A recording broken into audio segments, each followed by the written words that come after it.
Muchas gracias, agradezco mucho la presentación, de igual forma la invitación por juris.p al tratar un tema en realidad muy relevante cuando estamos hablando en el ámbito laboral, que muchas personas estamos viendo puestos en el Poder Judicial. El tema que se va a tratar el día de hoy es el sistema integrado judicial y el funcionamiento del despacho judicial. Siguiente diapositiva. Para hablar del sistema integrado judicial que nosotros lo llamamos SIJ, es en abreviaturas, tenemos que hablar del Poder Judicial, porque este es un sistema específicamente que solo se usa en el Poder Judicial. No podemos ver este sistema en el Ministerio Público. En el Ministerio Público vemos el SGF, pero nosotros, los que laboramos en el Poder Judicial, vemos el SIG y todo lo que abunda también en el despacho judicial que se va a nombrar a continuación. Pero empecemos. ¿Qué es el Poder Judicial? Una vez escuché en la práctica siempre que yo trabajo actualmente para el Poder Judicial y nos dicen que somos una institución. No somos una institución como podemos ver que el Ministerio Público, la Fiscalía es una institución, sino que el Poder Judicial es un poder del Estado. Trabajar en el Poder Judicial acarrea demasiada responsabilidad, ya que estamos hablando no de una institución propiamente dicha, sino de un poder del Estado, que es un organismo de la República del Perú constituido por una organización jerárquica de instituciones y que ejercen la potestad de, ¿qué? De administrar justicia a través de quienes, de los servidores públicos, del juez, en donde podemos encontrar a los jueces solo en el Poder Judicial. Siguiente diapositiva, por favor.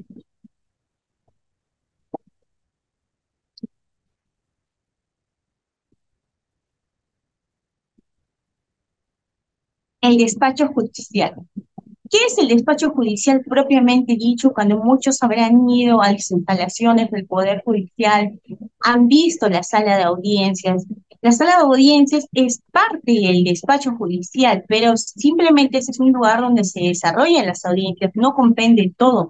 Hay un pool se le dice a una sala, como un cuarto donde hay un montón de especialistas, ya sea pool de asistentes, porque en ese ambiente hay muchos asistentes, o pool de especialistas de audio, porque en distinto ambiente también hay especialistas de audio o especialistas de causa.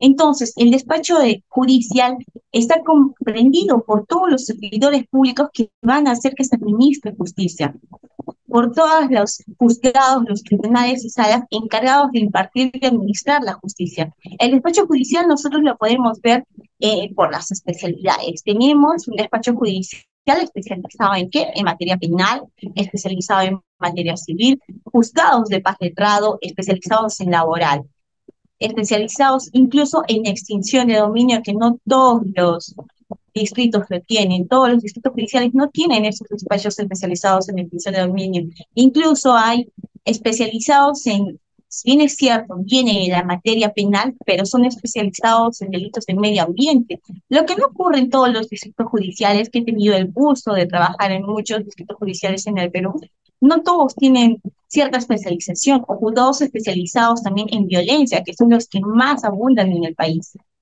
Siguiente diapositiva, por favor.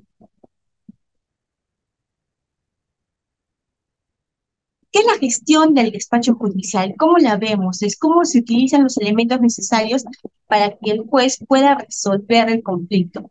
¿De qué forma tiene que darse esto? ¿Cómo es que funciona un despacho judicial? Primero, ¿cómo debería de ser la gestión? Debería de ser las exigencias sociales, porque siempre nosotros ya los que trabajamos para una institución pública escuchamos muchos malos comentarios, que hay corrupción, que mis procesos se están demorando, que no veo los resultados que de verdad quisiera el usuario, suele ser muy exigente, suele haber muchos defectos en la administración de justicia y eso es lo que día a día se quiere cambiar. Tanto el Poder Judicial, el Ministerio Público u otras entidades del Estado que están muy mal vistas, tienen programas para que esto vaya cambiando, para que lo que la sociedad cree que de verdad no se administra justicia de una forma correcta, vaya cambiando ese pensamiento, incluso los principios actuales, que es el principio de la oralidad, eh, están haciendo que la forma de administrar justicia, que los expedientes o las carpetas fiscales sean mucho más rápidas, el proceso se lleve con mucha más agilidad. Entonces, la calidad también de estas sentencias, cuando nosotros hablamos del Poder Judicial, tienen que ser debidamente motivados y para eso tiene que haber estándares, si no también se puede apelar. O cuando va a sala se le llama la atención a los servidores públicos que trabajamos ahí. No es que simplemente una persona que está contratada no se le puede decir nada porque es contratado por el Estado. Un despacho judicial no trabaja solo con una persona, trabaja con varias personas, entre ellos el juez y la eficacia a lo que nos vamos, lo que la sociedad y lo que la población tanto quiere es que sea mucho más rápido, mucho más eficiente. Y esto se está llevando con todos los principios del derecho. Siguiente diapositiva, por favor. Vamos a hablar del personal judicial. Esto es muy importante para quienes quieren ingresar a trabajar al Poder Judicial.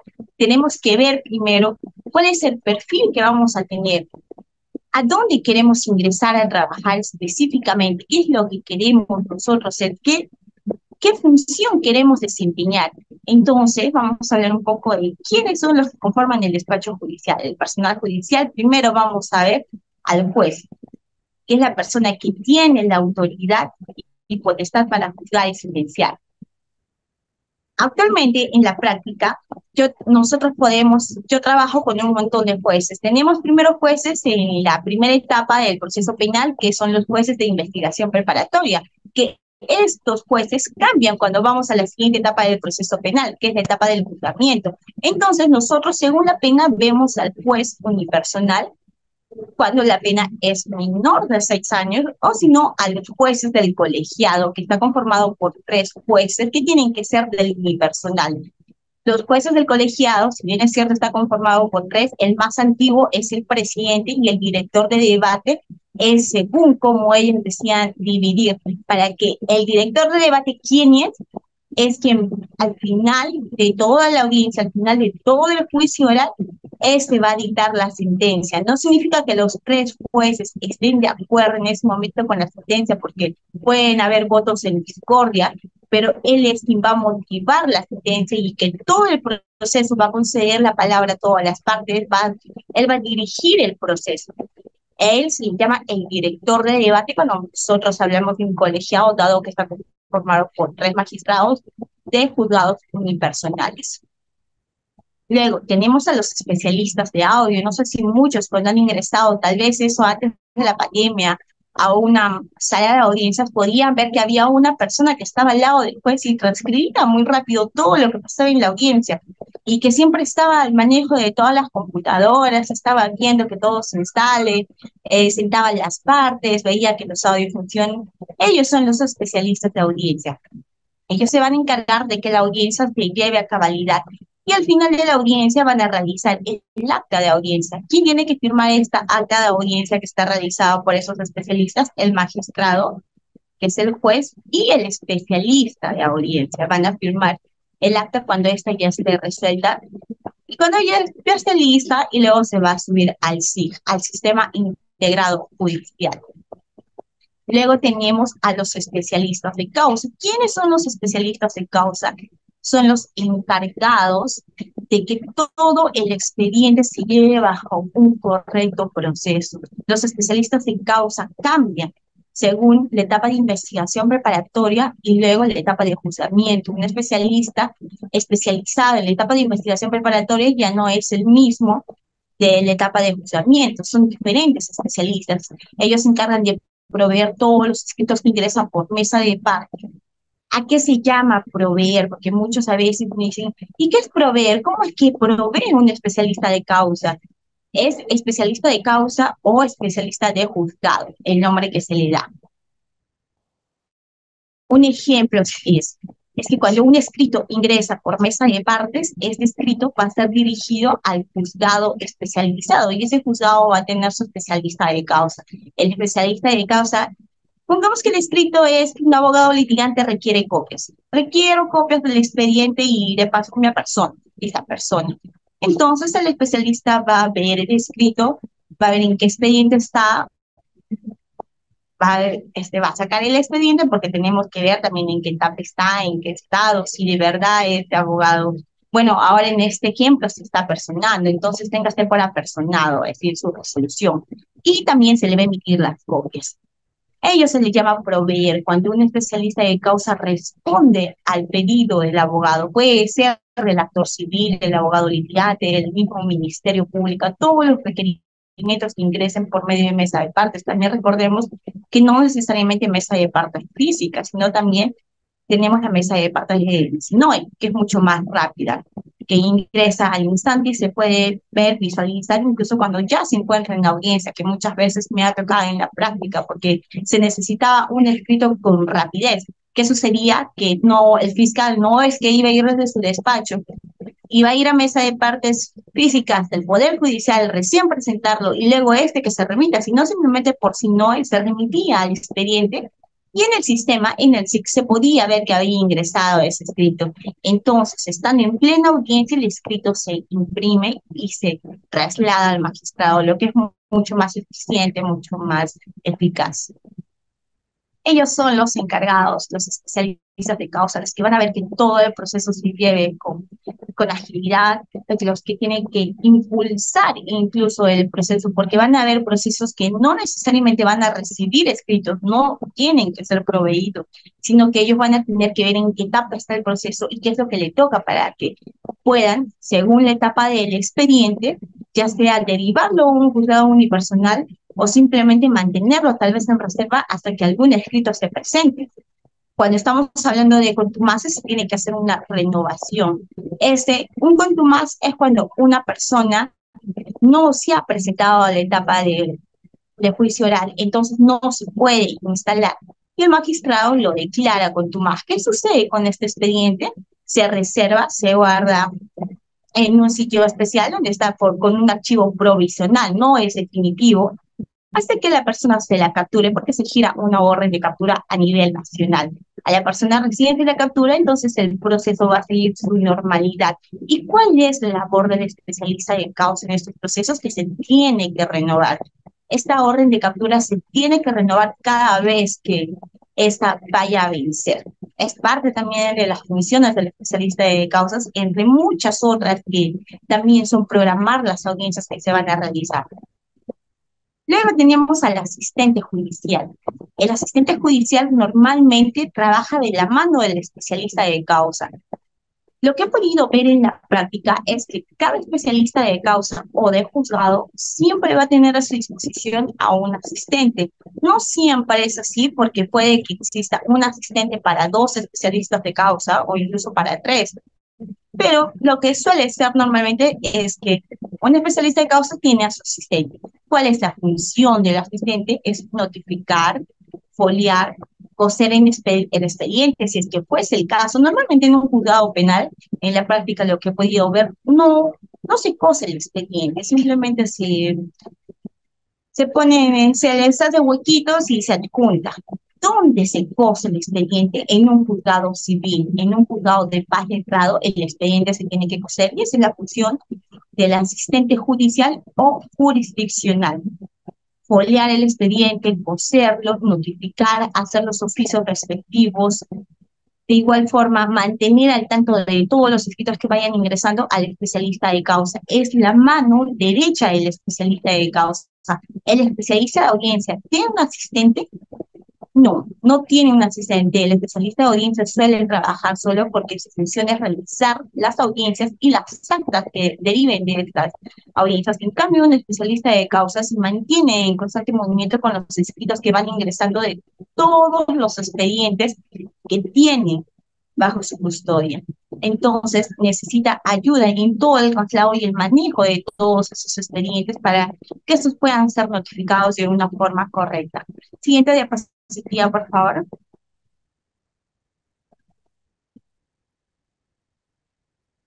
Ahora vemos también que no solo existe un asistente judicial, sino que también vemos la figura del auxiliar judicial. ¿Quién es el auxiliar judicial? En la práctica, muchas veces he visto que un auxiliar judicial lo hacen desempeñar la misma función de un asistente judicial, pero necesariamente tendría que tener estas funciones. No necesariamente, porque si bien es cierto, está a disposición, pueden ponerlo de mesa de partes para que éste reciba los escritos, pueden poner tal vez solo a coser o foliar, que también he visto, y más no a notificar, o incluso pueden ponerlo en apoyo al asistente, en lo que el asistente requiera. Estas serían las funciones de la auxiliar judicial, que también es un cargo que existe en el Poder Judicial. Luego, el asistente de atención al público. El asistente de atención al público es quien se encarga de brindar toda la información correspondiente al público. ¿Qué sucede cuando ustedes han ido al Poder Judicial? No tienen conocimiento de tal vez cuál es su expediente. Muchas personas desconocen, solo saben que tienen un proceso, pero no saben qué número de expediente es, no saben cómo preguntar. Van al Poder Judicial y dicen, tengo un proceso, sé que tengo un proceso, no sé en qué juzgado está, no sé qué está sucediendo con mi proceso, no sé en qué etapa está.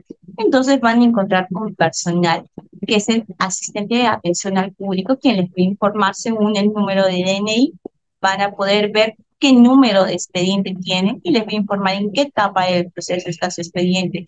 O incluso algunos llegan y dicen, desconocía que era un contumaz, tenían una orden de captura que ya había sido dispuesta a nivel nacional y muchas personas lo desconocían o no sabían que ya habían tenido una audiencia porque no se les había notificado de una forma correcta. Entonces se van a poder informar por medio de este personal que trabaja en el Poder Judicial. Asimismo, podemos ver el asistente de comunicaciones. ¿Quién es el asistente de comunicaciones?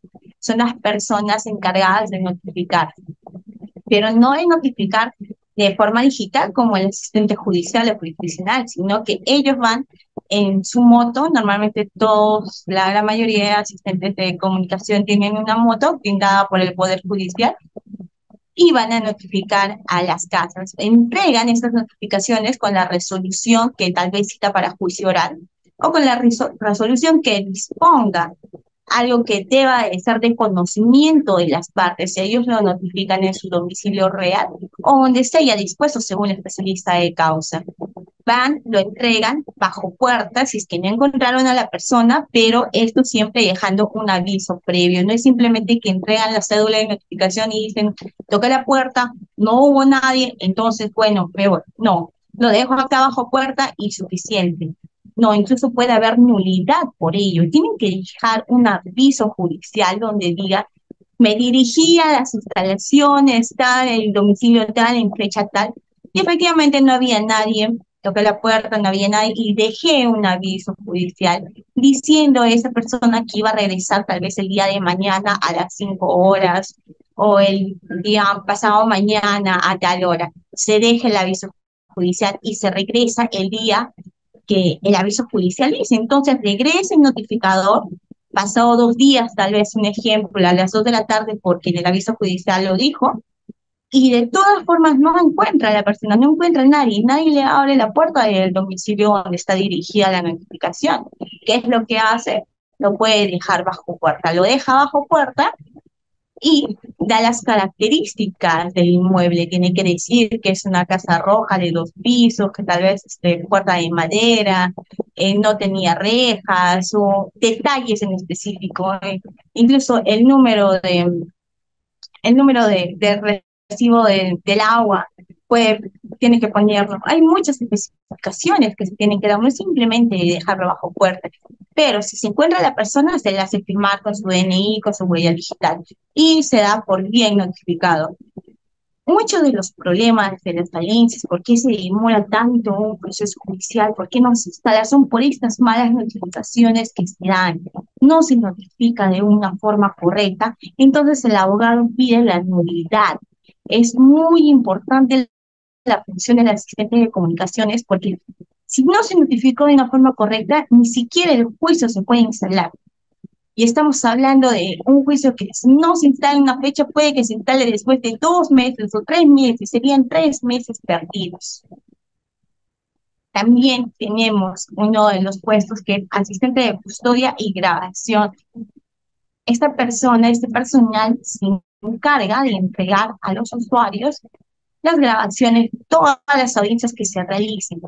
También, si es que tal vez un usuario quiere mirar su expediente, quiere ver qué es lo que está sucediendo, esa persona va a ver en dónde está, en qué despacho está el expediente, lo va a requerir, va a pedir al especialista de causa que han visto a ver el expediente, lo va a llevar a la sala de lectura para que puedan visualizar el expediente. También se tiene que encargar de que las partes no puedan sacar cualquier hoja, porque puede que se lleven una hoja del expediente, que roben algo, que ha pasado muchas cosas, que lo manchen, que rayen ciertas cosas. Entonces va a tener su responsabilidad es cuidar el expediente que da en lectura para que la parte simplemente lo pueda leer o incluso le pueda sacar copias y también tomar fotos. Más no puede arrancar una hoja porque se le ocurrió, no puede rayar ciertas partes del expediente porque también se le ocurrió, porque no presentó tal vez lo que sucede en la práctica, que muchos abogados no presentan el escrito correcto, no es simplemente que va, pido el expediente, voy y lo cambio. No, eso no se puede realizar, se tiene que presentar un escrito subsanando y explicando qué es lo que sucedió. Y ese escrito va a ser proveído y respondido por el especialista de causa, que es la forma correcta como debe de darse. Siguiente diapositiva, por favor.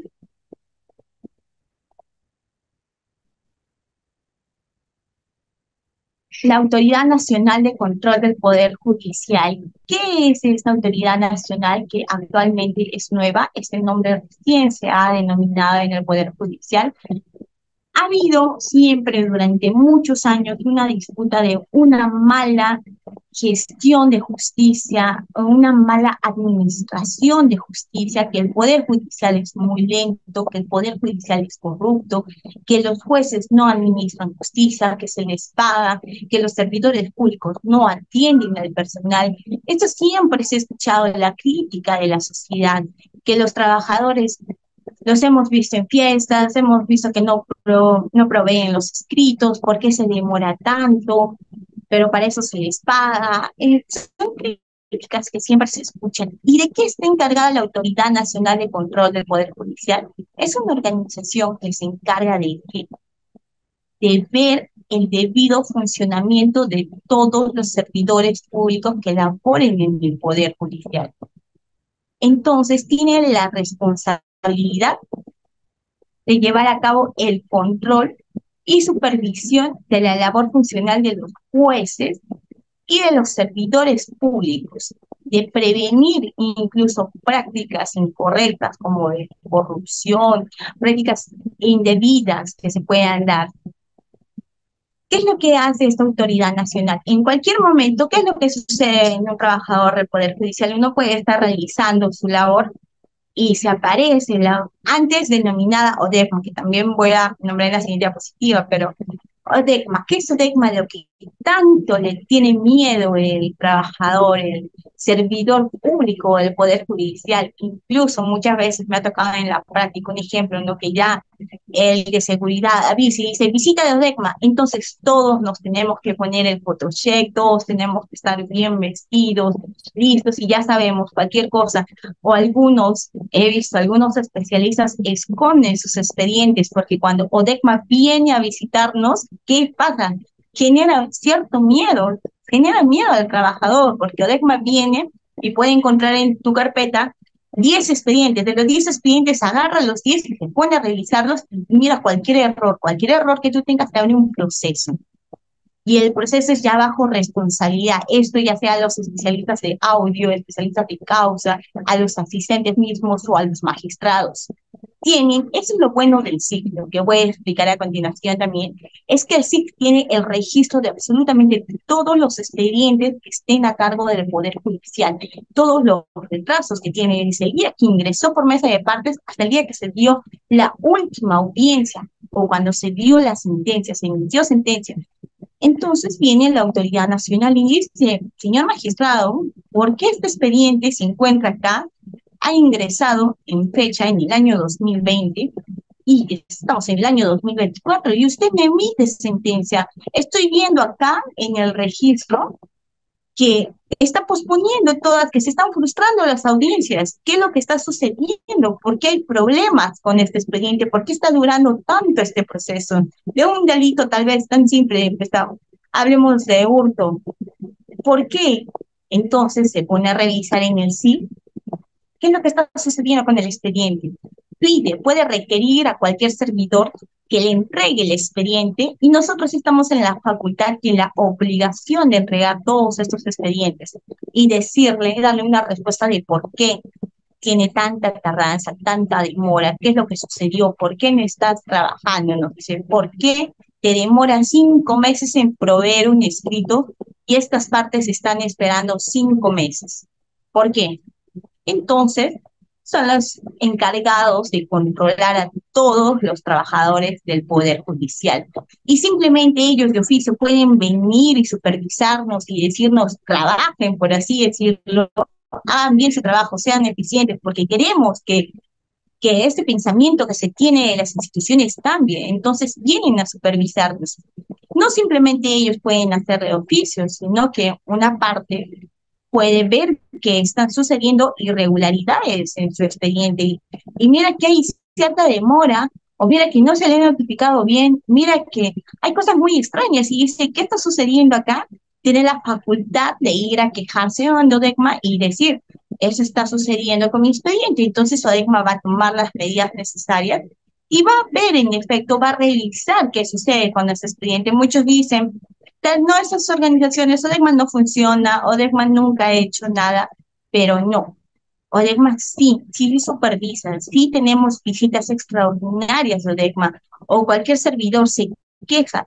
Y he visto que en la práctica, muchas veces cuando el servidor se quejaba, ya ODECMA venía a revisar un expediente, y lo que hace el trabajador, obviamente porque no quiere que le abran un proceso, al día es que provee el escrito. Un ejemplo sería yo en mi cargo, soy especialista de audio, tal vez tengo un acta de hace una semana, entonces un usuario puede que se haya quejado y dice, pero ¿por qué este especialista te está demorando tanto? O DECMA viene y me dice, ¿qué sucedió? ¿Por qué no tienes el acta lista de la audiencia que ya transcurrió una semana? Yo digo, tal vez, si bien es cierto, puedo tener mucha carga procesal, tengo que priorizar las actas del colegiado, porque hay otras, pero si ODECMA viene, la Autoridad Nacional viene y me dice, tenemos un usuario que se está quejando por un expediente, mi obligación es realizar el acta al día.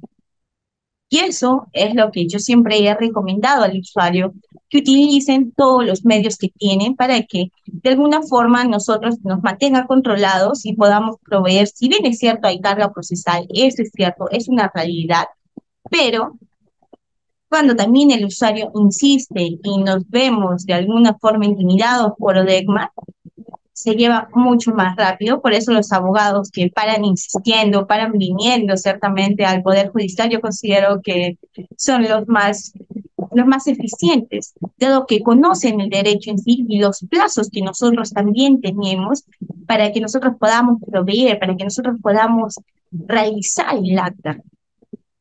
Siguiente diapositiva, por favor.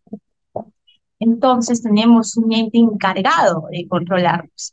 En la siguiente diapositiva vamos a ver lo que antes también se le denominaba ODECMA, lo que actualmente ha cambiado, pero en algunos distritos judiciales seguimos viendo a ODECMA. Esto lo voy a aclarar. El ente que se trata de controlar a todos los servidores del Poder Judicial es ODECMA, pero actualmente, exactamente en el año 2003, ha cambiado al nombre de Autoridad Nacional de Control del Poder Judicial, pero no en todos los distritos judiciales, algunos seguimos manteniendo a ODECMA. Y ODECMA, ¿de qué se encarga? También lo mismo de supervisar, es el órgano desconcentrado que tiene por función supervisar e investigar la conducta de los magistrados, de todo el personal que trabaja dentro del Poder Judicial, de requerir todos los expedientes, de ver cuánta carga se tiene, de ver la lentitud de los procesos. Incluso un claro ejemplo, nosotros conocemos el principio de inmediación, que si bien es cierto el principio de inmediación, ¿cómo se realiza? ¿Cómo se da? Se tiene que dar cuando se está frente al magistrado, las partes están frente al magistrado, pero todo esto cambió en la época de la pandemia, ya no se podía tener un contacto directo del magistrado o de las partes de la fiscalía, porque actualmente las audiencias no se llevan así. Es raro ver que las partes asistan al juzgado, todo se lleva mediante el aplicativo Google Meet, que es con lo que trabaja el Poder Judicial. Entonces, ¿ustedes consideran que de verdad se dé el principio de inmediación cuando todas las partes tienen las cámaras apagadas? Efectivamente, no.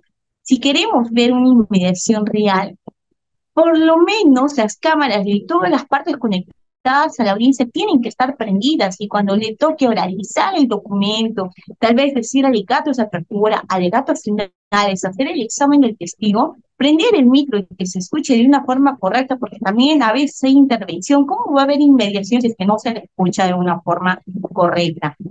¿Qué es lo que está haciendo actualmente ODECMA? Lo que he visto en mi distrito judicial es que ODECMA vino de visita, ingresó a todas las salas y vio que el magistrado haya hecho prender a todos los conectados por Google Meet su cámara. Y a los que no tenían prendida la cámara, simplemente les abrió un acta porque dijo, señor magistrado, ¿dónde está el principio de inmediación? ¿Por qué las partes están ahí? Estoy viendo que en su audiencia hay 5 conectados por Google Meet y los 5 tienen las cámaras apagadas. Le dijo, señor magistrado, ¿dónde? ¿Qué es lo que estamos viendo acá? ¿Cómo sabe usted que le están escuchando? Acá vemos que el abogado está oralizando una documental y cuando le corre traslado a la otra parte, ¿de verdad sabe lo que ha hablado siquiera? No estamos poniendo en indefensión a la parte cuando el abogado puede estar comiendo y ni siquiera escuchado. Y cuando se le corre traslado, lo único que va a decir es para alegatos finales o no tengo ninguna observación. ¿De verdad vemos una defensa correcta cuando no sabemos qué está haciendo la parte? Tal vez ni siquiera está, ni siquiera escuchó.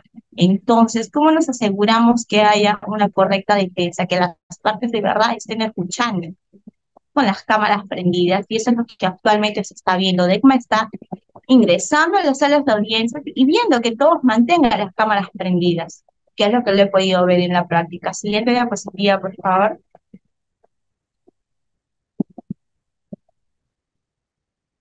Ahora ya vamos a hablar propiamente del SIC, del Sistema Integrado Judicial. ¿Qué es el Sistema Integrado Judicial? El SIC es un sistema informático que congrega toda la información de los procesos judiciales en el país y la pone a disposición de la comunidad. Con la ayuda del Sistema Integrado Judicial se tiene acceso absolutamente a todos los expedientes. El SIC considero yo como servidora pública, como trabajadora del Poder Judicial, es el sistema con mayor información del Perú. ¿Por qué? Porque no existe un sistema que contemple tanta información como el SIC. He tenido la suerte de trabajar para entidades como el Ministerio Público, como las gerencias regionales, y no he visto un sistema como el SIC donde se encuentra absolutamente todo, desde dónde empezó el expediente y qué persona incluso lo subió al sistema, hasta qué personas pudieron observar el expediente. Muestra absolutamente todo con fecha. Y también tenemos todos los actuados dentro del SIC. No es que simplemente en la fiscalía, ¿qué es lo que sucede en la fiscalía con el sistema SGF?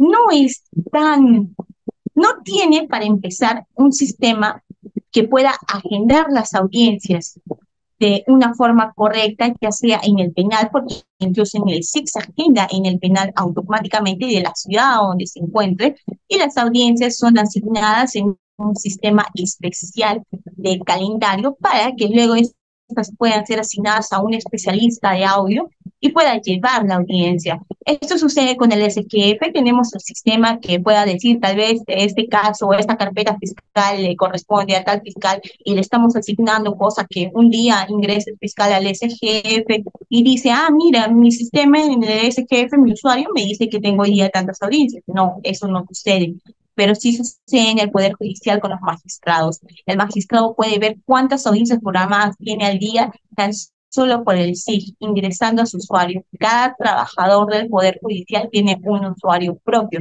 que tienen diferentes funciones. A mí como especialista de audio, las funciones que yo tengo en mi usuario de SIC no son las mismas que tiene un asistente, ni son las mismas que tiene un asistente de causas, un especialista de causas. Tampoco son las mismas que tiene el señor de mesa de partes.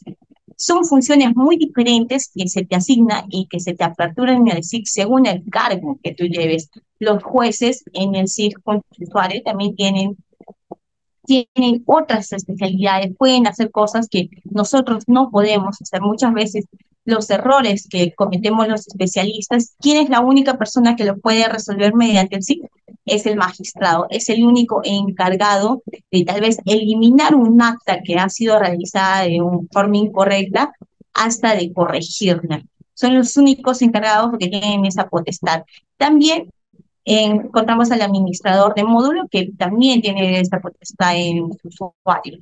Pero esto se da según el usuario. No es que el SIG simplemente sea en general, que el sistema integrado judicial tenga la misma función para todos. No, la función de el SIG cambia según el cargo de la persona, porque no podemos darle la potestad o la facultad a un asistente la misma potestad que tiene un magistrado.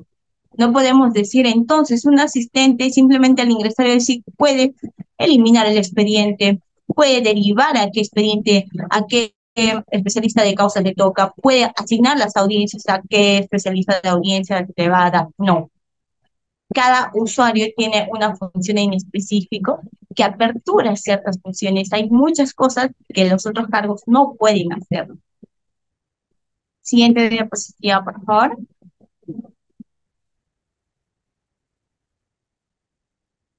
Esta es una diapositiva repetida. Siguiente diapositiva.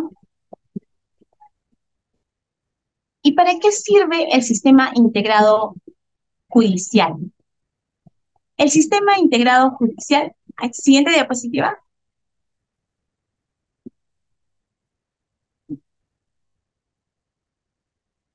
Bien. El sistema integrado judicial sirve para utilizar las nuevas tecnologías de información y comunicación para registrar y realizar devoluciones en los expedientes judiciales, para ingresar los expedientes judiciales, para tener todo un reconocimiento del expediente judicial. De esta manera ayuda a prestar un servicio confiable, eficiente y transparente para todos aquellos que van a juicio. Siempre lo comparo específicamente cómo es el sistema del Poder Judicial tan complejo. Yo tuve la experiencia en la práctica, trabajar para el Ministerio Público en manejar el SGF. El SGF se me hacía un sistema relativamente fácil, manejable, pero cuando inicié en el Poder Judicial y me encontré frente al SIF, yo dije, ¿qué tipo de sistema es este? Porque tiene demasiadas funciones, no solo tiene demasiadas funciones, sino que su mecanismo, la forma de utilizarlo es muy compleja, de que se aprende, obviamente se aprende, pero no es que sea un sistema sencillo, no es un sistema fácil, incluso en la práctica, ¿qué sucede? Hay muchas personas que ya llevan años trabajando y aún así a veces cometen errores, y no errores de que tal vez se equivocó en el acta, tal vez el número de resolución, no, errores con el SIG, problemas en el SIG. Los errores que más cometen los usuarios son con el sistema integrado judicial. Un ejemplo sería que un escrito ingresado por mesa de partes no se ingresó al cuaderno correcto. ¿Cuál fue su error? No ingresarlo al cuaderno correcto. ¿Qué es lo que tiene que hacer? Derivarlo e ingresarlo al cuaderno correcto para que este recién se pueda proveer. O si este llega al especialista de causa, dice, yo no puedo proveer este escrito porque no está en el cuaderno de debate. Este escrito me ha llegado al expediente judicial. Entonces, ¿cómo yo lo voy a proveer? ¿Qué hace el especialista? Va a mesa de partes y le pide que cambie el cuaderno y lo derive al cuaderno de que debería de ser para que recién pueda proveer. ¿Se pierde tiempo? Sí, se pierde tiempo. Tienes que hablar, tienes que cambiar el cuaderno correspondiente. Entonces vemos ese tipo de errores. Otro tipo de errores es que tal vez no pusiste el número de resolución en el acta o en la resolución que tú estás poniendo. Muchas veces hay duplicidad, que es lo que me ha sucedido. Entonces, tal vez me equivoqué y puse resolución número 5 y cuando quiero hacer de verdad la resolución número 5 no me va a permitir. ¿Qué es lo que tengo que hacer? Va a ser un problema de decir, voy a tener que cambiar y ponerlo a letras, voy a tener que eliminar el anterior acta. Son problemas ni siquiera uno diría de desconocimiento del derecho, no. A veces son muchos por desconocimiento de ciertas funciones de SIC, porque es un sistema demasiado complejo que sus funciones son innumerables. Y obviamente hay errores, se ven muchos errores en la práctica, para lo cual es necesario también que uno de los servidores que me estaba olvidando y muy importante para el Poder Judicial son los informáticos. El sistema de informática son los que le dan el soporte al SIC, los que tienen por cualquier duda que tenga el servidor público y puedan resolverlo, quienes son los que más ocupados están al día. Actualmente en la corte donde yo trabajo y solo el módulo especializado en penal tiene 3 informáticos a su cargo. Estos informáticos paran repletos todo el día porque los paran llamando absolutamente desde las 8 de la mañana, que es la entrada, hasta las 5 de la tarde. Todos los trabajadores lo llaman porque tuvieron problemas con el SIC, porque no funciona, porque no pueden firmar, porque no existe la renovación, porque no le llegó al magistrado correcto. Siempre, y estoy hablando de personas o servidores que tienen años, siempre hay errores. El SIG es un sistema demasiado complejo, pero también es uno de los mejores. Es uno que va a dar la información precisa, la información exacta de en qué parte del proceso se encuentra un expediente, con qué persona específicamente está. Siguiente diapositiva, por favor. ¿Cuáles son las ventajas del SIG? Dice, garantizar que todos los expedientes llevados a la Corte Suprema sean debidamente digitalizados en el sistema judicial, ¿sí? Porque todo, absolutamente todo, está digitalizado desde la resolución número 1, las sentencias, las actas de audiencia, incluso los oficios que se han realizado. También podemos ver si de verdad se ha oficializado el penal para que ponga a disposición al reo o no, si se ha oficializado los peritos para que vayan a la instalación de la audiencia. Todo se encuentra en el SIG. Simplemente pone el número de expediente, ahí podemos ver en el lado derecho, que pues en la diapositiva, donde dice Poder Judicial, República del Perú, y dice usuario y clave. Ese usuario, donde dice C. Calderón, normalmente es el usuario que cada servidor público tiene, y empieza con la primera letra de su nombre y luego su apellido. Entonces ya podemos ver qué usuario es, qué persona es, ¿no? Según el apellido. A veces el apellido se repite, entonces se le pone una letra más. Y la clave es personal. La clave inicial que uno te dé es del 1 al 6, del 1 al 8, pero nosotros como servidores sabemos que tenemos que cambiar la clave porque nuestro usuario es muy personal. Cualquier persona que tiene la clave del usuario podría ingresar y realizar cualquier cambio en nuestro sistema y aparecería, porque ahí aparece. Cuando tal vez yo recepciono un expediente, al día de hoy yo he recepcionado un expediente y he subido el acta, aparece usuario. En mi caso sería, mi usuario es de Paillo, simplemente ha recepcionado el expediente con fecha tal a horas 9:18 de la noche y ha subido su acta a las 9:20. El acta ha sido descargada a las 9:50. A las 11 de la noche ha sido firmada por el especialista a tal hora. Especifica todo. En el SIG tú puedes ver específicamente todo lo sucedido con el expediente. Esa es una de las ventajas que tiene una definición exacta de cuándo se llevó a cabo cada acción. Luego, velar por la actualización de cada expediente judicial en el sistema del Poder Judicial. Vemos los expedientes desde qué año tenemos, vemos si tenemos expedientes antiguos. Nosotros no podemos tener expedientes ya del 2019, 2018, al menos que sean casos de súper complejos, pero ¿por qué tendríamos que tener un expediente de hurto agravado? Estoy hablando de un proceso relativamente común, del 2018, 2017, que todavía no se emita sentencia a la actualidad. Entonces hay un problema con ese expediente, se tiene que revisar qué es lo que ha sucedido, por qué aún tenemos un expediente del año 2018, ¿dónde vamos a ver qué es del año 2018? Ustedes han tenido la oportunidad de ver los expedientes, tal vez si dice expediente número 59 o 120-2020, o 2024, 2019, 2016, ese es el año en el que ha ingresado. Entonces, ahí vemos específicamente de qué año es ese expediente. Y cuando viene Odecni y revisa, ¿por qué veo acá un expediente que figura con el año 2017?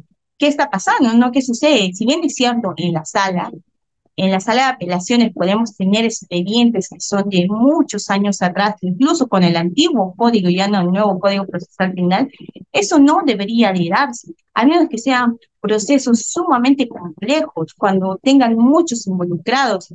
En la Corte de Madre de Dios lleva un proceso complejo, que es el caso Comando Bermelo. El caso Comando Bermelo está denominado con el expediente número 100 2019, es un proceso del año 2019, pero estamos hablando de toda una organización criminal que empezó en el año 2019 y actualmente se encuentra en la etapa de juicio oral. Vemos que ha llevado un correcto proceso, sí, porque es del 2019 y ya pasó al colegiado, se encuentra en la etapa del juicio oral, se está llevando a las audiencias cada año el plazo. ¿Cuánto máximo tiene un juzgado unipersonal o un juzgado colegiado para dar la continuación de sus audiencias de juicio oral?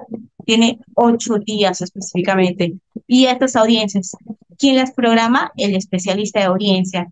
¿Vamos a programar una audiencia al 8.º día cuando sabemos que se puede frustrar? No.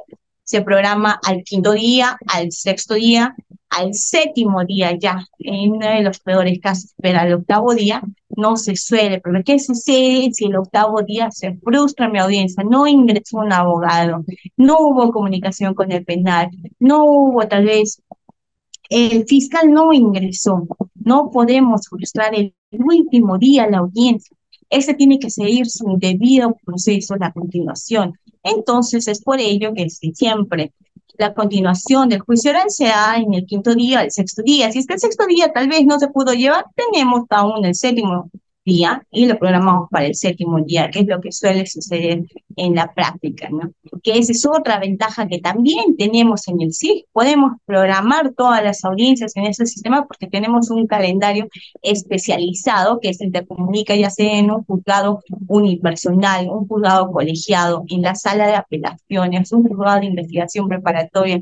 Esto solo hablando claro en un módulo especializado en penal, pero se puede programar también las audiencias en los juzgados especializados en civil, los juzgados especializados en laboral, juzgados especializados en los magistrados. Y podemos ver también si esta audiencia se ha llevado a cabo o no.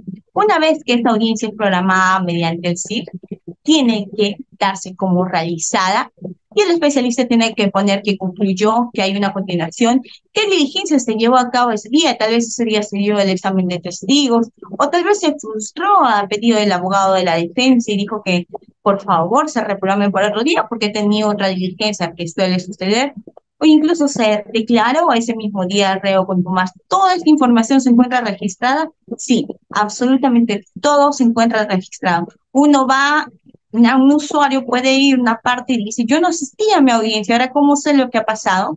Simplemente por el SIG puede saber absolutamente todo lo ocurrido en la audiencia. Incluso por el acta que va a subir el especialista de audiencia, va a ver qué partes han asistido y qué es lo que se dispuso al final de la audiencia. Siguiente diapositiva, por favor. Otra de las ventajas que me estaba olvidando del SIG, que es el Sistema Integrado Judicial, es que tenemos todo el expediente digitalizado. ¿Qué significa esto? Asumamos que se me ha perdido la mitad del expediente, no, tal vez desapareció mágicamente. ¿Dónde se encuentra todo? Se encuentra todo en el SIG, todas las actas están subidas, entonces simplemente se imprime y se adjunta. Obviamente eso siempre y cuando no se trata de los medios probatorios originales. En un expediente, nosotros tenemos cuando vamos a un juicio oral el cuaderno de debates. El cuaderno de debates es lo que se va a actuar en toda la etapa del juicio oral y el expediente judicial. ¿Qué se encuentra en el expediente judicial? Todos los medios probatorios que han sido admitidos para la etapa del juicio oral. Y ellos son originales. ¿Qué pasa si se pierden? ¿Estarían en el SIG? No, esto no es. Sí, sí, pueden estar, sí, digitalizados, sí, pero no en original. El original y el físico se encuentra en el expediente judicial. Pero si nosotros hablamos de las resoluciones emitidas por los especialistas, de los autos emitidos, si hablamos de la sentencia misma, todo ello se encuentra en el SIG. Tenemos un correcto orden donde podemos ver todo lo que se ha llevado a cabo y si se pierde, se vuelve a imprimir. Claro, esto luego se tiene que firmar y el sello del especialista también. Si bien es cierto, se tiene una firma digital de cada especialista, porque ya no se utiliza la forma antigua, que es un sello y una firma. Actualmente en algunas cortes sí se sigue utilizando por mera formalidad, pero siempre cuenta ya con su firma digital. ¿Cuáles serían las desventajas del SIG? Las desventajas del SIG, Sistema Integrado Judicial, es que al no tener la participación de actores externos a su sector, es posible que surja el corporativismo judicial. ¿A qué se refiere con el corporativismo judicial? Es que muchas veces esto no está al tanto de los usuarios o desconocen el sistema del SIF, no saben qué es lo que ha sucedido con su proceso. Muchas veces, un ejemplo sería, ¿no?, que como el usuario normal o incluso el abogado litigante no conoce el SIF, no sabe cómo es su función, puede que un acta, una audiencia que se ha llevado la semana pasada no se haya subido hasta la fecha y la continuación ha sido el día de hoy, y la audiencia realizada hoy día sí se ha subido al SIF, pero vemos que no se encuentra el acta anterior y el acta anterior es subida recién al sistema posteriormente. Entonces puede que la parte o el abogado litigante vaya a ver y dice, pero ¿por qué hay un desorden del acta o tenga una confusión cuando no tiene un conocimiento exacto o preciso de por qué específicamente un acta que se ha llevado después está primero o antes? No sabe qué es lo que ha sucedido cuando el error ha sido de las partes, de los especialistas que han demorado en subir esta acta específicamente. Otra desventaja es que si no envían la documentación en tiempo y forma como se necesita, podría haber un atraso en la resolución del problema legal, que es el ejemplo que acabo de dar, o incluso si es que la audiencia no se da como realizada en tiempo real al momento que de verdad se está llevando una audiencia, porque esta tiene que ser grabada, no solo grabada por el sistema o el aplicativo de Google Meet, sino que también es grabada por el SIG en tiempo real y se puede ver cuánto tiempo ha durado. Si esto no sucede y ocurre un error, no se va a dar como realizada y no se va a poder ver en cuánto tiempo duró ni todas las partes que asisten, porque también se puede dar un check cuando ves de todas las partes asistentes.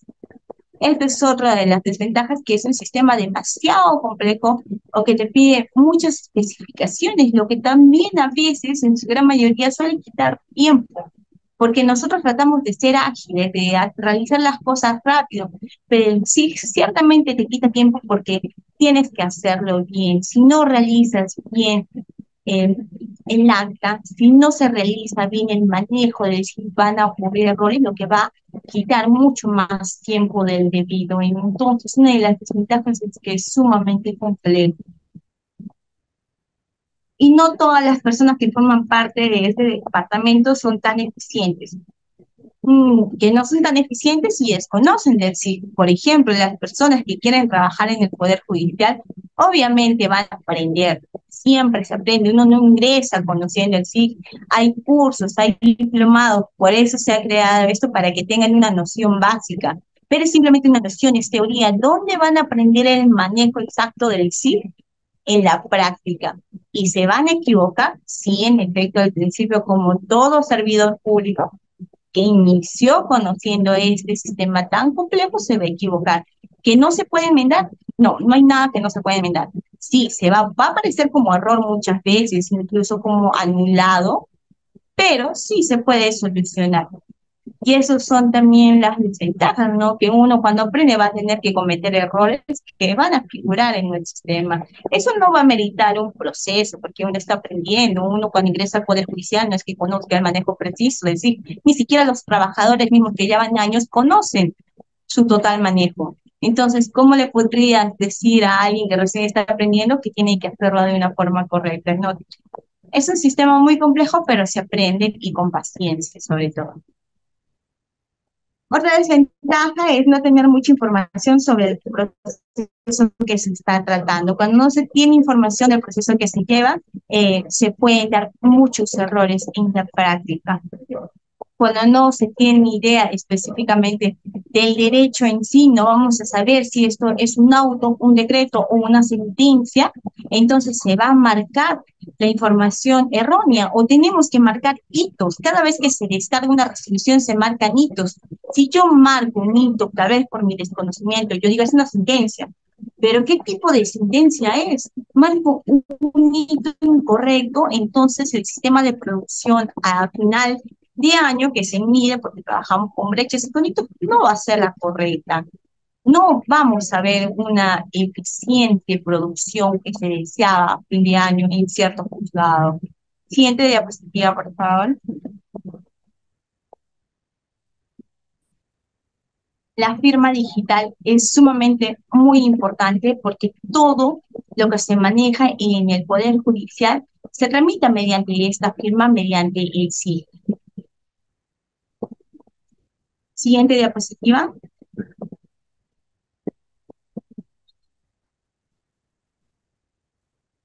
La firma digital, ¿por qué ha sido creada? Para que sea mucho más eficiente, mucho más rápido, para que facilite los trámites relacionados a los procesos judiciales.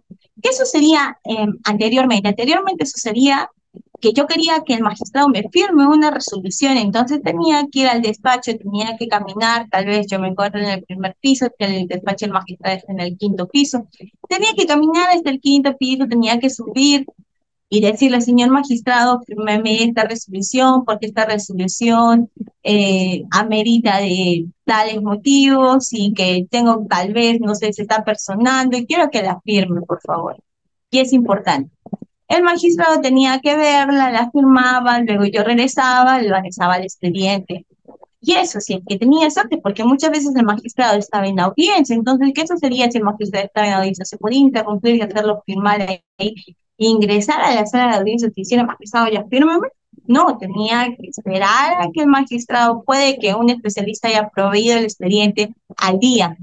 Ni bien ingresó a la hora que lo proveyó el escrito, o a la media hora, pero esta no ha sido firmada. ¿Por qué no ha sido firmada si ya ha sido proveída? Porque el magistrado todo el día estuvo en audiencia y recién lo va a firmar tal vez a las 4 de la tarde. Hay una demora, efectivamente hay una demora si tú vas a buscar al magistrado, si le vas a decir fírmemelo físicamente, tal vez el magistrado está con licencia. Hay muchos problemas o había mucha. ¿Qué sucede actualmente en la práctica? Yo realicé mi acta, la tengo lista, la subo al sistema, la subo al SIG y la envío a despacho. Yo no tengo que dirigir, subir las gradas, ir al despacho del magistrado y decirme, magistrado, por favor, firme mi acta. No, la mando mediante el sistema, mediante el SIG, la mando a despacho. Simplemente le hago clic, mandar a despacho y se envía a despacho, entonces esto se encuentra en el usuario del magistrado para firmar. Y voy y le digo al magistrado, firme, por favor, magistrado, mi expediente, ahora que tenemos la facilidad de similar del WhatsApp, ¿no? ¿Qué es lo que yo hago? Yo le mando un mensaje al magistrado por WhatsApp y le digo, doctor, ya le envié el acta y el expediente número tal vez 50-2022, 2022 cuaderno 5, fírmelo, por favor. El magistrado va a revisar mediante su sistema desde su oficina el acta que se ha remitido y la va a firmar. Esto puede ser, ¿cuánto le va a demorar? ¿5 minutos? Sí, exactamente 5 minutos y lo va a firmar. Una vez que lo firme, yo voy a proceder a firmarlo. Voy a ver que el magistrado me lo ha devuelto firmado y procedo a firmar. También nuestra firma tiene un código, una clave. No podemos tener, para que yo firme tengo un código, porque no cualquiera puede ingresar y firmar mis expedientes, firmar mis escritos porque aparece mi nombre. Específicamente ahí donde pueden ver en la mano derecha está la firma del magistrado. Ahí aparece el nombre del magistrado quien ha firmado, que en este caso estamos hablando de, dice, un magistrado, un módulo especializado en violencia familiar. En la mano derecha la diapositiva vemos un acta y en la mano izquierda aparece la firma del especialista. También donde se ve el nombre del especialista que ha firmado esta acta. Estas son las firmas digitales que nosotros ahora encontramos actualmente en el Poder Judicial, que son mucho más rápidas, que son mucho más eficientes que llevarlo de forma física. Después de que ha sido firmado, simplemente se imprime y se anexa al expediente judicial y luego se entrega para dar su debido diligenciamiento. Siguiente diapositiva.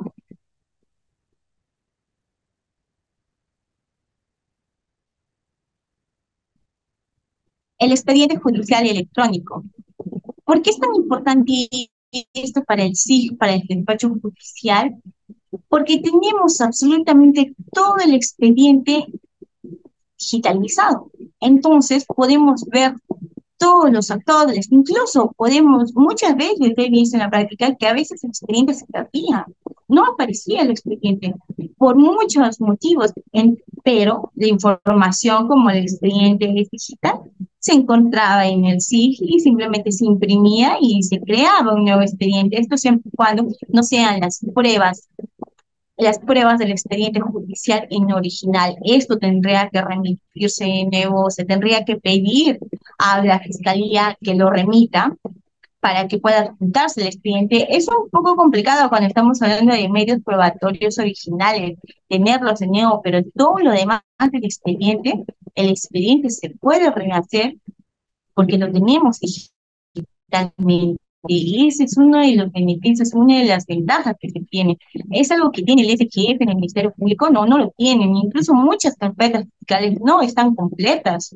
No tienen que venir los fiscales, vienen al Poder Judicial y nos piden que les emitamos todas las resoluciones que se han dado porque ellos necesitan tener sus carpetas actualizadas y no las tienen porque su sistema, lamentablemente, no les permite tener un expediente judicial como tiene el Poder Judicial, ¿no? Estamos viendo que estamos hablando de un sistema que almacena información, una información de todos los procesos que se llevan a nivel nacional en todas las cortes del Perú. Esto sí es limitado. ¿Qué sucede? Yo actualmente trabajo en la Corte de Madre de Dios. Yo tengo acceso a un proceso que se está llevando en Arequipa o en Lima, a un expediente, no. Yo solo tengo acceso a todos los expedientes que se están llevando dentro de mi sistema judicial, dentro de mi jurisdicción, que es Madre de Dios, más no tengo acceso a otros distritos judiciales. Yo no podría ver un expediente de Arequipa. Si es que trabajara en la Corte de Arequipa, tendría acceso a todos los expedientes que es el distrito judicial, pero no puedo tener acceso a nivel judicial de todo porque me limita. Si bien es cierto, hay usuarios que sí tienen acceso a todo, sí, sí lo tienen porque sí se puede, pero yo no puedo tener acceso a absolutamente todo. Recordemos que el sistema judicial, que el SIG, es tan complejo que limita incluso al usuario según el cargo, y no solo según el cargo, según la potestad y la facultad que éste tiene para ver a qué específicamente se le da acceso. Siguiente diapositiva.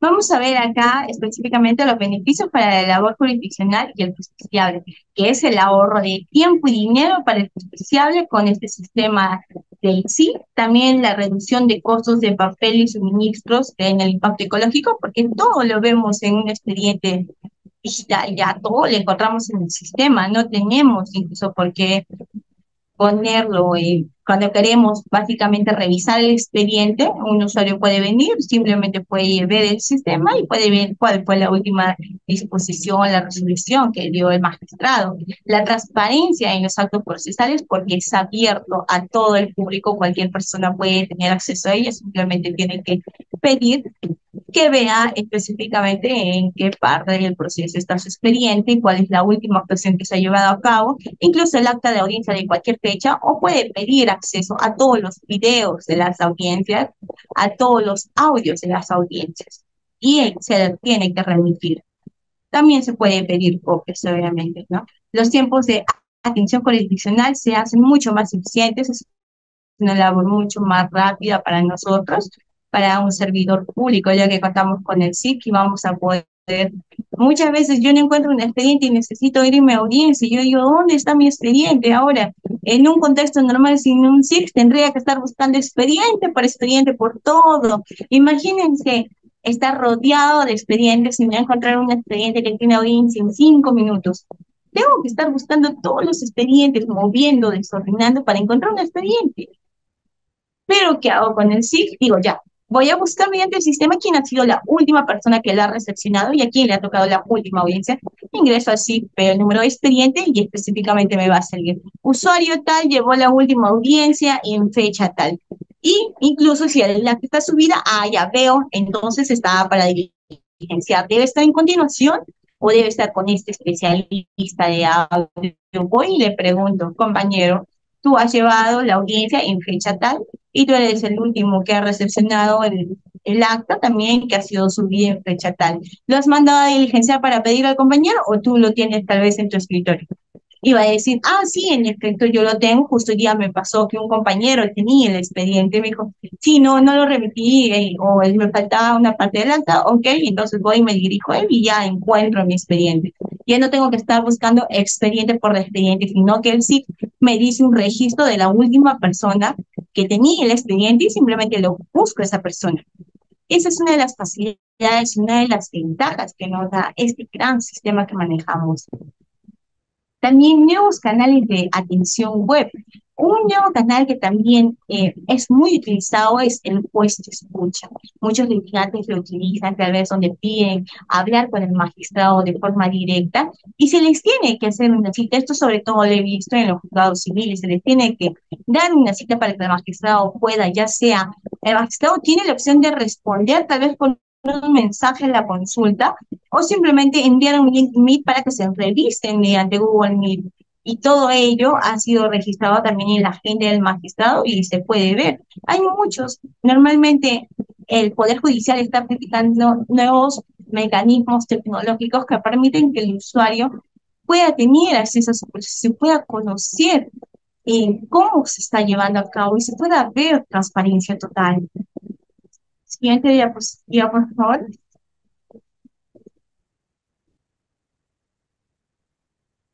¿Cuáles son los principales componentes del expediente judicial electrónico? Son la mesa de partes electrónica, que eso mencioné anteriormente en un ejemplo, que eso sería que no necesariamente tengo que apersonarme al Poder Judicial que entregarlo en físico, sino que puedo entregarlo por mesa de partes electrónicas que llega al instante también y que hace posible el acceso a la justicia que sea mucho más eficaz, mucho más rápido.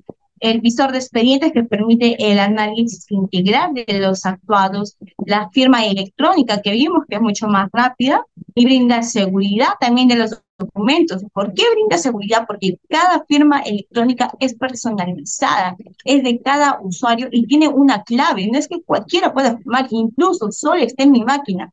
Yo actualmente manejo una máquina. Me han asignado una máquina que está a mi nombre, figura mi nombre.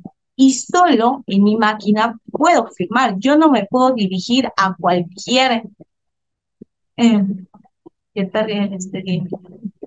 Ya, voy a responder esta pregunta si es que hay pérdida del expediente. Dice que muchas veces he visto en la práctica que a veces los expedientes se pierden, pero siempre suelen aparecer. No suelen perderse, puede que estén por otro lado, pero no se pierden. Buscamos, porque si es que un expediente se pierde totalmente en la realidad, se le abre un proceso administrativo a la última persona que tenía el expediente, se le abre un proceso administrativo al especialista de causa que debía reservar, tener bajo custodia esos expedientes, se le abre un proceso. No estamos hablando de que un expediente se pierde y no pasó nada, no hay responsabilidad, porque se supone que nosotros como servidores públicos tenemos que resguardar ese expediente. Los expedientes ni siquiera deberían de salir del juzgado. Si bien es cierto, en época de pandemia se estaba permitiendo por la pandemia, pero el expediente no sale del juzgado.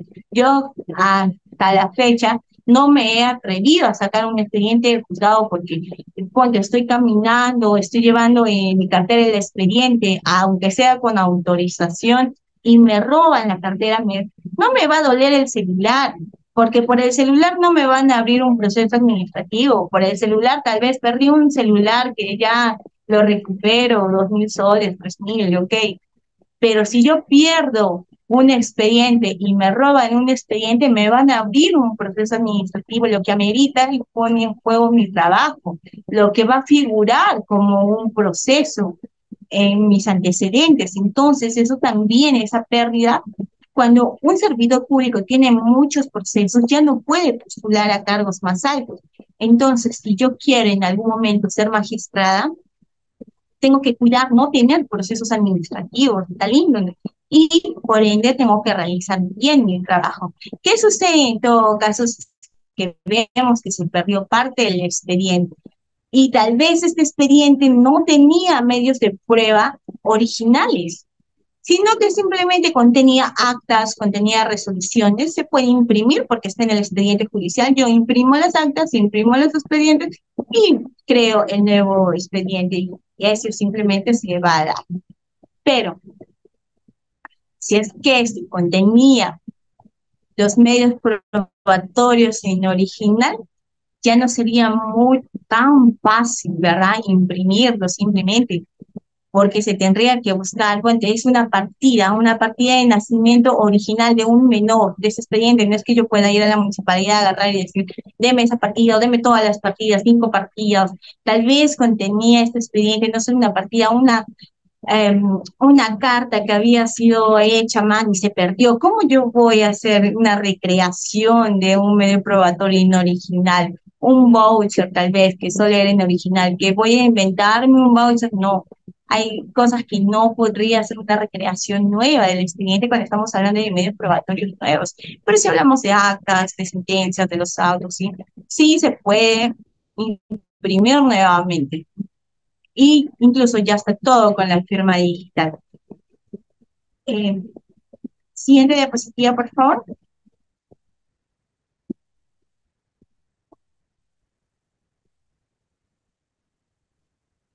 Esto de los componentes ya habían nombrado. Siguiente diapositiva.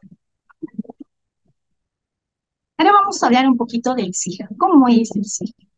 El SDIGO, que es un sistema tan complejo, tan amplio, que tiene tantas funciones, y acá vemos un ejemplo, como se dice, parece un poco antiguo, que si bien es cierto, es antiguo, acá incluso parece pixelado, ¿no? Dice que este sistema tan amplio, ni siquiera parece tan moderno, mira, mira las figuritas, los dibujitos, ni siquiera tienen HD, así se ve tan primitivo.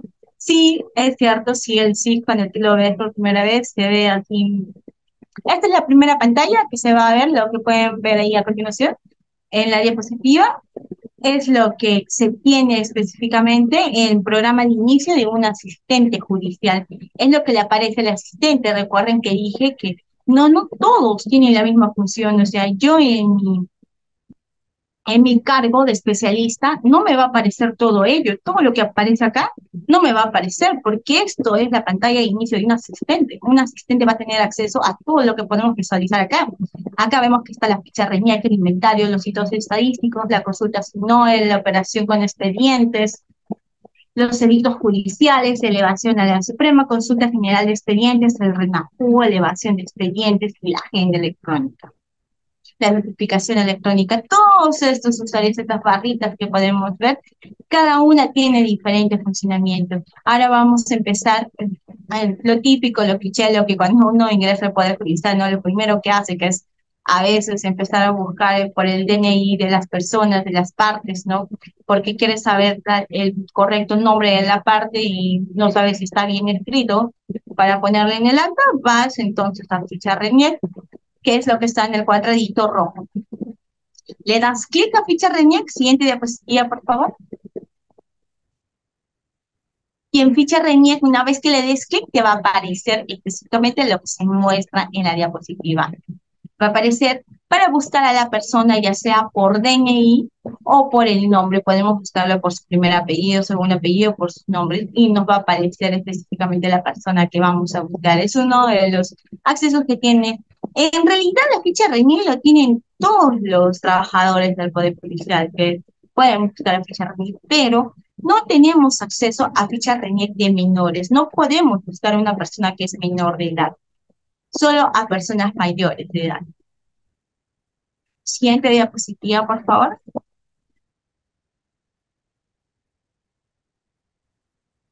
Otra de las opciones que se tiene es el programa de inicio del asistente judicial, donde podemos ver operación con expediente, que es el primerito que está en un cuadrado rojo, que podemos ver una calculadora y con un expediente. Entonces, una vez que se le da clic ahí, siguiente diapositiva,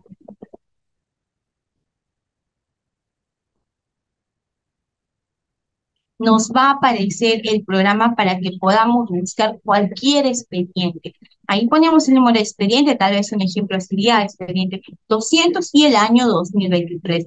Ponemos en aceptar y nos va a aparecer específicamente el expediente. Pero tenemos que poner las sedes, ahí nos aparece sede, todas las sedes, el órgano, juzgado especializado, especialidad penal, podemos poner también especialidad civil o podemos poner salas, si es que pues el caso del expediente que estamos buscando. También se puede buscar ahí lo que vemos, no solo por el número de expediente, sino también por la parte, ahí dice parte. Cuando ponemos nosotros en parte, podemos buscar el expediente según, tal vez no sabemos el número de expediente. Muchas veces me ha tocado que ha venido un usuario y me ha dicho, doctora, necesito por favor que me dé información de mi expediente. Y yo digo, perfecto, señora, le voy a dar información, pero dígame su número de expediente. Y me dice, no conozco mi número de expediente, yo no sé cuál es mi número de expediente, no se preocupe.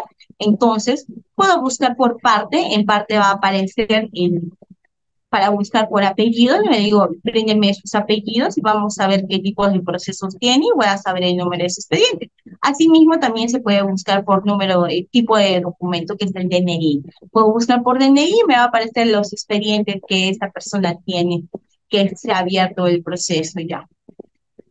Siguiente diapositiva, por favor. Una vez que ingresamos el número del expediente, nos va a aparecer esta pestañita. Ahí nosotros podemos ver 4 pantallas, ¿verdad? Donde está en azul, estamos hablando específicamente de la incoación de proceso inmediato. ¿Qué significan acá? Vemos expediente 144-2023, cuaderno 0, cuaderno 48, cuaderno 73 y cuadernos 86. Estos 4 cuadernos han sido creados en este expediente. ¿Por qué? Porque tenemos el cuaderno de revocatoria. Con el cuaderno de revocatoria se crea un cuaderno de debate, que es lo que ya ha ingresado a juicio oral, el cuaderno de ejecución, que entonces, si estamos en un cuaderno de ejecución es porque ya salió de debate, tal vez ha habido una conclusión anticipada y ya pasó al juzgado de investigación preparatoria y este proceso se encuentra en ejecución. También en coacción de proceso inmediato, que es lo que se ha llevado primero, y vemos específicamente la ubicación. Pueden visualizar tal vez al lado derecho donde dice la ubicación. Vemos que el cuaderno 0, que es de incoación de proceso inmediato, se encuentra ¿dónde? Con el pool de asistentes judiciales. ¿Quién es el pool? El asistente judicial. Vemos que el cuaderno 48, que es el cuaderno de ejecución, se encuentra ubicado ¿dónde? Con el especialista, que está en ejecución todavía, y lo tiene en físico. Y solo de esa forma podemos saber y solo así sabemos y dice, ya está con el especialista, o sea, ¿cómo sabemos qué especialista? Cuando podemos revisar. Siguiente diapositiva, por favor. Acá no puse en revisar específicamente, pero tenemos opciones arriba en revisar y podemos ver el nombre del especialista con el que se encuentra y en qué fecha ha sido recepcionado incluso. Acá vamos a ver, acá vamos a ingresar un cuaderno, este es el cuaderno 0, hemos ingresado al cuaderno 0 y podemos ver todos los actuados que se han dado en este cuaderno. Acá vemos el decreto, el oficio unipersonal. ¿Qué es lo último que se llevó a cabo en este cuaderno? ¿Qué es el cuaderno 0? Recordemos, ¿cuál era el cuaderno 0? El cuaderno 0 es incoación de proceso inmediato. Entonces yo quiero ver en qué está el proceso de incoación de proceso inmediato. Vemos que hay un decreto, un oficio. ¿Qué nos dice? Un oficio unipersonal. ¿Qué sucede después de la incoación de proceso inmediato? Este cuaderno ha tenido que ser emitido porque ahorita, en el proceso inmediato, recordemos que estamos en la etapa de investigación preparatoria. Luego que se ha dado la audiencia de incoación de proceso inmediato, este tiene que ser remitido ¿a dónde?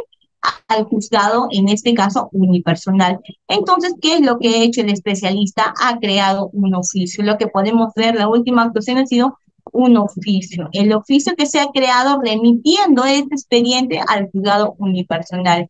Eso ha sido lo último que se ha hecho con este cuaderno. Entonces nosotros decimos, si el oficio ya se ha creado, ya se remitió, ¿dónde debería estar el expediente? En el juzgado unipersonal.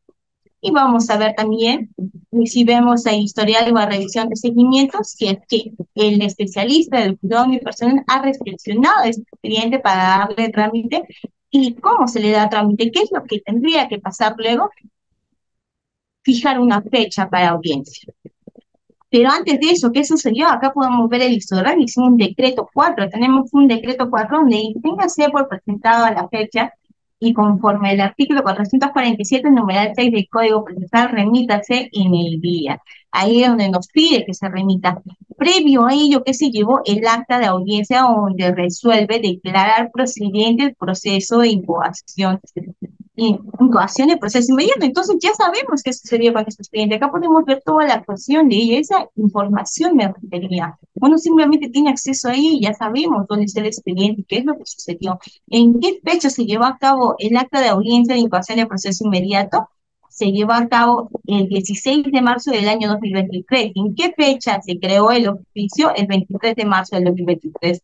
Entonces ya más o menos vemos cuánto se ha demorado el especialista, y decimos, pero ¿por qué se demora una semana o por qué se demora un día? Y está bien, vamos viendo el tiempo específicamente también del personal que tiene a cargo de estos expedientes. Siguiente diapositiva, por favor.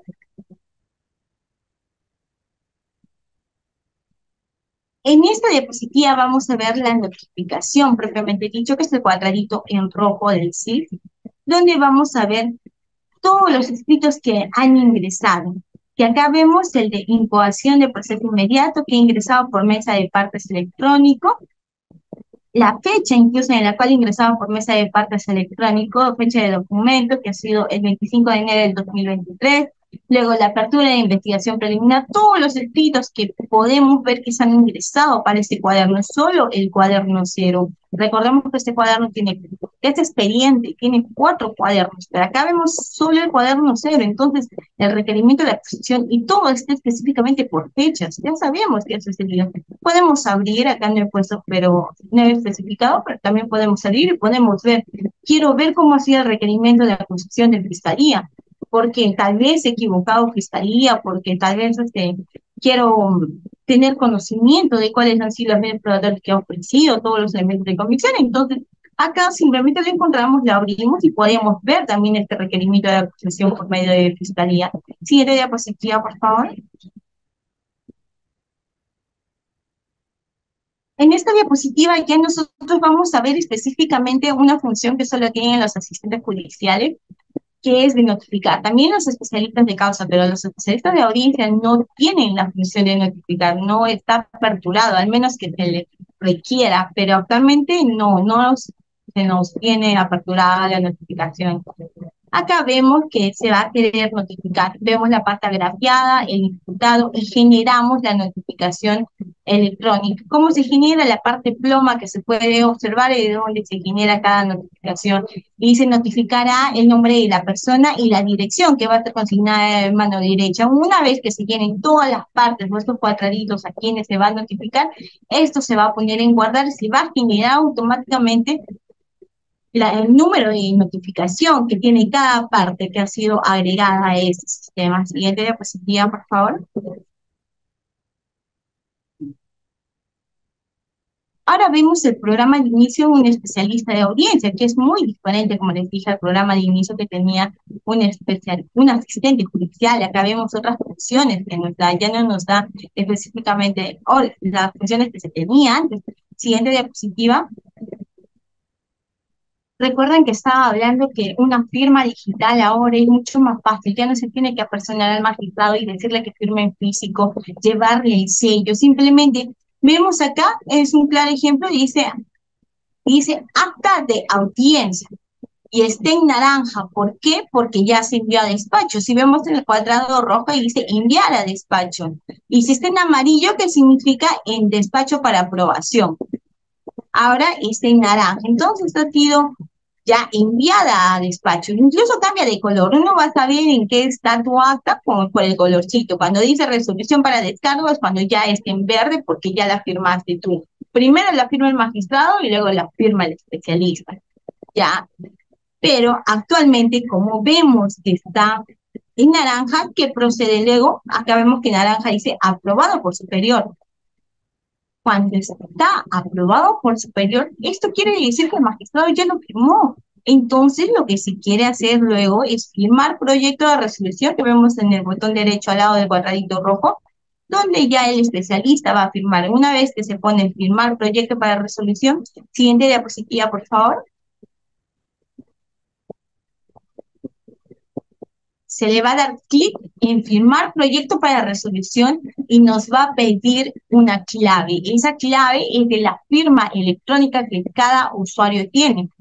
Yo no puedo dar mi clave, eso es algo muy personal, si no cualquiera podría firmar un documento y figuraría mi nombre. Si bien es cierto, solo en mi máquina se puede dar incluso esa firma, cualquiera puede ingresar a mi máquina tal vez y firmar mi documento si es que yo doy mi clave. Sí, es cierto, cada máquina también tiene clave, pero si alguien ingresa con mi clave a mi máquina y quiere firmar algo, no va a poder porque me piden otra clave para la firma digital. Y acá, en esta parte específicamente, yo tengo que poner mi clave para recién poder firmar. Ahí ven, dice contraseña para clave privada. Entonces yo ingreso mi clave y voy a poder firmar el documento. Siguiente diapositiva, por favor. El documento, una vez que ya lo he firmado y lo ha firmado el magistrado, está listo ¿para qué? Para descarga. Vemos el icono de descarga y tenemos que proceder a descargar. En este ejemplo ha sido una... Procedemos a descargarlo. Apretamos descargar. Siguiente diapositiva. Y nos aparece este icono cuando le damos a descargar. Tenemos esto. Ahorita ustedes miran y dicen qué complejo que es, porque hay tantos cuadrados, tantos nombres, ¿cierto? Acá, después de que nos aparece el acta para descargar, tenemos que darle clic en los tres puntitos, buscar el acta de audiencia que estamos viendo, mirar y de qué fecha ha sido específicamente, y si no, cambiar el número de fecha.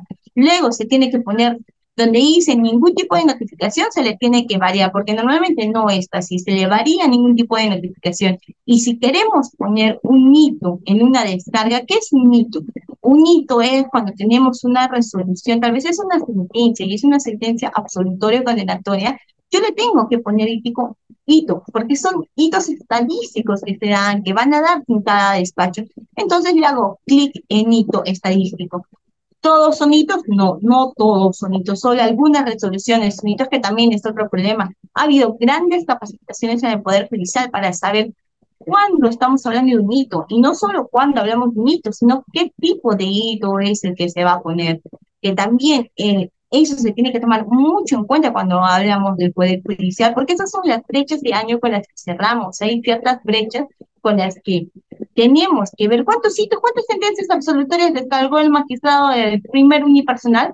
Esto lo vamos a ver con el hito. Entonces vamos a decir, pero señor magistrado, si vemos que han ingresado, que usted ha tenido específicamente al mes, a ver, en el mes de enero y febrero han ingresado 100 expedientes y se han instalado 90 expedientes, ¿por qué sus hitos simplemente son 5? ¿Porque usted nunca ha sacado sentencias? Tal vez no se estaba marcando el hito, tal vez el especialista se estaba confundiendo y no siquiera el hito. Entonces, ¿de qué sirve que el magistrado se haya matado haciendo 100 sentencias si nunca figuraba como hito? Eso es algo que un servidor público, sobre todo en el Poder Judicial, los especialistas tienen que tener mucho cuidado, porque si no se marca el hito, no sirvió de nada que hayan 100 expedientes, 100 sentencias que no figuran como hito. Es por eso que el sistema integrado judicial es tan importante. Y vemos que hito aparece ahí en lo que se puso en un cuadradito rojo. Después de que vamos al hito y vemos, especificamos qué hito va a ser también este, si es que fuese el caso, porque no siempre lo es, ponemos en guardar. Y recién en guardar, este ya está descargado. Esta resolución, esta acta están descargadas. Siguiente diapositiva, por favor. Ya en la siguiente diapositiva vamos a ver un ejemplo de cómo es que se dan las audiencias cuando hablamos de un especialista de audio. ¿Qué es lo que te aparece? Mira, este ejemplo es en fecha 4 de diciembre del 2023. El especialista, ¿cuántas audiencias tuvo? Tuvo 2 audiencias, una en el juzgado colegiado y otra en el juzgado unipersonal. Acá aparece en el estado programado porque aún no se han llevado a cabo, que es importante también que una vez que se lleve a cabo, aparece realizado. Aparece realizado porque se le da clic, ¿dónde? En recepcionar, que es el botón que está arriba, luego se le va a dar clic al botón registrar. Una vez que se le dé clic en registrar, va a aparecer otra ventana donde se va a tener que subir el audio, donde se va a tener que subir el acta. El audio se sube al sistema integrado judicial, sí, el acta también se sube con ellos. Luego se va a tener que dar inicio, se va a tener que ver qué partes han asistido y en qué estado ha quedado esta acta de audiencia, para que recién pueda aparecer como realizado y no aparezca o figure como pendiente, como una audiencia que ese especialista no ha llevado, no se ve a cabo. Todas las figuras que he podido um, que he podido adjuntar, que he podido ver, han podido observar un poco del sistema integrado judicial, que esto ya sería básicamente para culminar. Siguiente diapositiva, por favor. Ya para culminar, esta ponencia, se han podido observar que la importancia del sistema integrado judicial, esto ha sido a grandes rasgos una definición, yo considero muy corta, muy pequeña, porque si queremos hablar de sí, tendríamos que tener, yo creo, charlas de horas y específicamente tendría que incluso especificar.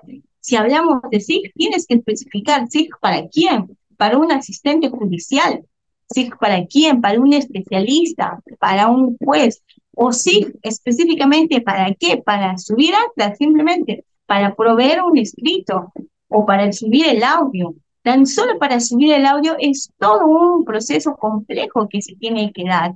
Esto es algo que se aprende en la práctica de una persona que quiere trabajar en el Poder Judicial. Sí, se aprende en la práctica, pero enseñar o hablar del sistema integrado judicial es un tema muy amplio, muy complejo, en realidad muy bonito para alguien que quiere postular al Poder Judicial, porque aprende mucho. Una de las preguntas, yo les comento, que me hicieron cuando estaba intentando, yo he tenido la suerte de ser en el Poder Judicial asistente. Empecé desde asistente judicial, luego sí especialista de causas, o especialista de juzgado, especialista de audiencias. He tenido la suerte de tener todos esos cargos para que pueda aprender un correcto uso del sistema integrado judicial en todo su esplendor, ya que el sistema cambia para cada función que vaya a realizar el trabajador. Entonces, al momento de la práctica, donde he ido aprendiendo, he visto que cada parte del SIG específicamente se tiene que utilizar de una forma correcta con paciencia. ¿Por qué? Porque muchas veces nosotros paramos apurados y nos podemos confundir, se han podido ver, tiene muchas opciones, tiene muchas selecciones que se pueden dar y te puedes olvidar, tal vez incluso una vez yo me olvidé de poner el levantamiento, tenía un contumaz y ya no tenía una orden de captura, me olvidé de poner levantamiento, porque para quitar el levantamiento no es simplemente, le quitas la orden de captura, tengo primero que dar clic en levantamiento en el SIG. Después de que dé clic en levantamiento, tengo que descargar el acta firme. Bueno, el magistrado firma el acta, yo firmo el acta, descargo el acta y luego voy a un sistema de RENAJO que también aparece al principio y el RENAJO recién genera el oficio y se manda a nivel nacional, que es uno de los sistemas que también se tienen en el SIG.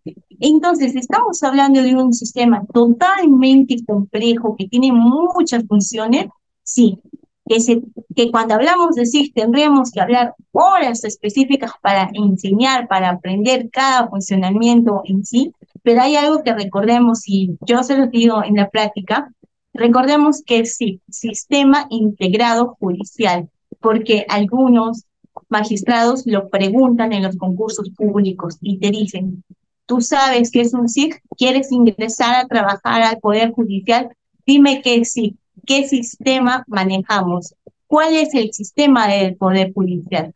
¿Qué tienes que responder? Sistema integrado judicial, solo el Poder Judicial lo tiene y que tiene diferentes funciones según el cargo que tú ocupes. Eso sería todo para culminar y muchas gracias por la invitación. Excelente, doctora Diana. Muchísimas gracias a usted más bien por poder acompañarnos. Una clase muy interesante que se ha podido hacer en el despliegue.